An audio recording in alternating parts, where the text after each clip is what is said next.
Sex determination. Sex determination का mechanism हमेशा जेनेटिसिस्ट्स के लिए एक पहेली रहा है। सेक्स डिटर्मिनेशन के जेनेटिक या क्रोमोसोमल मैकेनिज्म के बारे में प्रारंभिक सुराग कुछ कीड़ों पर किए गए प्रयोगों से प्राप्त किया गया। वास्तव में कई कीड़ों में किए गए साइटोलॉजिकल ऑब्जर्वेशंस ने सेक्स डिटर्मिनेशन के जेनेटिक या क्रोमोसोमल आधार की अवधारणा को विकसित किया। हेंकिंग्स ऑब्जर्वेशंस 1891। हेंकिंग ने कुछ कीड़ों में स्पर्मेटोजेनेसिस के दौरान एक स्पेसिफिक न्यूक्लियर स्ट्रक्चर का पता लगाया। उन्होंने देखा कि स्पर्मेटोजेनेसिस के बाद 50% स्पर्म मेन या स्ट्रक्चर पाया गया, जबकि अन्य 50% स्पर्म्स मेन या स्ट्रक्चर नहीं पाया गया। हेंकिंग ने इस स्ट्रक्चर को एक्स बॉडी नाम दिया, लेकिन हेंकिंग इसके महत्व को समझा नहीं सके। अन्य वैज्ञानिकों द्वारा आगे की जांच से यह निष्कर्ष निकला कि हेंकिंग का एक्स बॉडी वास्तव में एक क्रोमोसोम था। हेंकिंग के एक्स बॉडी को बाद में एक्स क्रोमोसोम नाम दिया गया। यह भी देखा गया कि कई कीड़ों में सेक्स डिटर्मिनेशन का मैकेनिज्म एक्सओ प्रकार का है, यानी सभी एग्स में अन्य क्रोमोसोम्स ऑटोसोम्स के अलावा एक अतिरिक्त एक्स क्रोमोसोम होता है। दूसरी ओर कुछ स्पर्म एक्स क्रोमोसोम को कैरी करते हैं, जबकि कुछ नहीं करते। Mechanism of XO type sex determination. X chromosome वाला स्पर्म एग्स को फर्टिलाइज करता है तो वह फीमेल बनता है। एक्स क्रोमोसोम के बिना वाला स्पर्म जब अंडे को फर्टिलाइज करता है तो वह मेल बनता है। क्या आपको लगता है कि मेल और फीमेल में क्रोमोसोम्स की संख्या समान होती है? एक्स क्रोमोसोम के सेक्स डिटर्मिनेशन में शामिल होने के कारण इसे सेक्स क्रोमोसोम कहा गया और बाकी क्रोमोसोम्स को ऑटोसोम्स कहा गया। ग्रासहॉपर एक्सओ प्रकार के सेक्स डिटर्मिनेशन का एक उदाहरण है, जिसमें मेल्स के पास केवल एक एक्स क्रोमोसोम होता है, जबकि फीमेल्स के पास एक्स क्रोमोसोम्स की एक जोड़ी होती है। इन ऑब्जर्वेशंस ने सेक्स डिटर्मिनेशन के मैकेनिज्म को समझने के लिए कई स्पीशीज की जांच को प्रेरित किया। कई अन्य कीड़ों और मैमल्स में एक्स वाई प्रकार का सेक्स डिटर्मिनेशन देखा गया। इनमें मनुष्य भी शामिल हैं, और इस टाइप के सेक्स डिटर्मिनेशन में मेल और फीमेल दोनों में क्रोमोसोम्स की समान संख्या होती है। X Y type sex determination. Males में एक एक्स क्रोमोसोम होता है, लेकिन इसका काउंटरपार्ट वाई क्रोमोसोम होता है, जो डिस्टिंक्टली स्मॉलर होता है। फीमेल्स के पास एक्स क्रोमोसोम्स की एक जोड़ी होती है। मेल्स और फीमेल्स दोनों में ऑटोसोम्स की समान संख्या होती है। मेल्स में ऑटोसोम्स प्लस एक्स वाई होते हैं, जबकि फीमेल्स में ऑटोसोम्स प्लस एक्स एक्स होते हैं। मानवों और ड्रोसोफिला में मेल्स के पास एक एक्स और एक वाई क्रोमोसोम होता है, जबकि फीमेल्स के पास ऑटोसोम्स के अलावा एक्स क्रोमोसोम्स की एक जोड़ी होती है।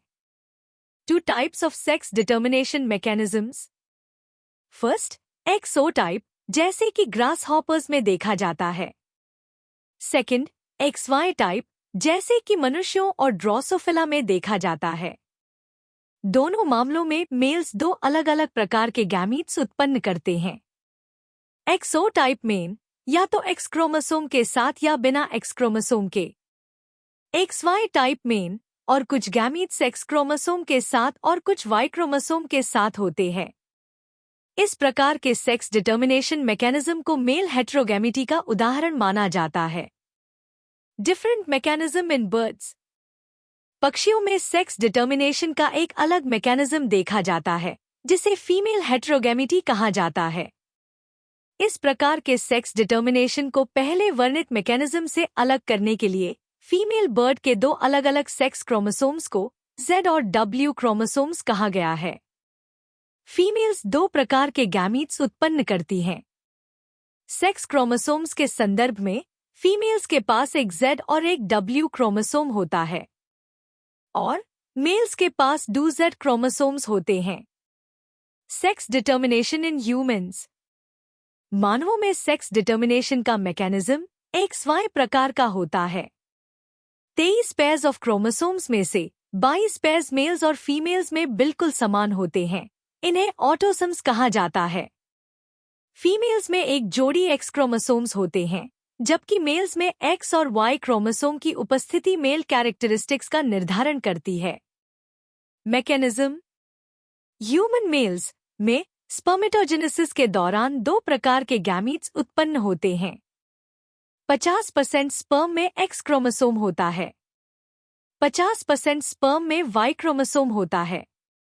ह्यूमन फीमेल्स केवल एक प्रकार के ओवम उत्पन्न करती हैं जिसमें एक्स क्रोमोसोम होता है। एक्स या वाई क्रोमोसोम वाले स्पर्म से ओवम के फर्टिलाइजेशन की इक्वल प्रोबेबिलिटी होती है। यदि ओवम एक्स क्रोमोसोम वाले स्पर्म से फर्टिलाइज होता है तो जाइगोट फीमेल बनता है। यदि ओवम वाई क्रोमोसोम वाले स्पर्म से फर्टिलाइज होता है तो जाइगोट मेल बनता है। इसलिए स्पर्म का जेनेटिक मेकअप ही बच्चे का सेक्स निर्धारित करता है। प्रत्येक प्रेगनेंसी में मेल या फीमेल बच्चे की 50% प्रोबेबिलिटी होती है। Sex determination in honey bee. Honey बीज में सेक्स डिटर्मिनेशन का एक अलग मैकेनिज्म देखा जाता है जिसे हैप्लोडिप्लॉइड सिस्टम कहा जाता है।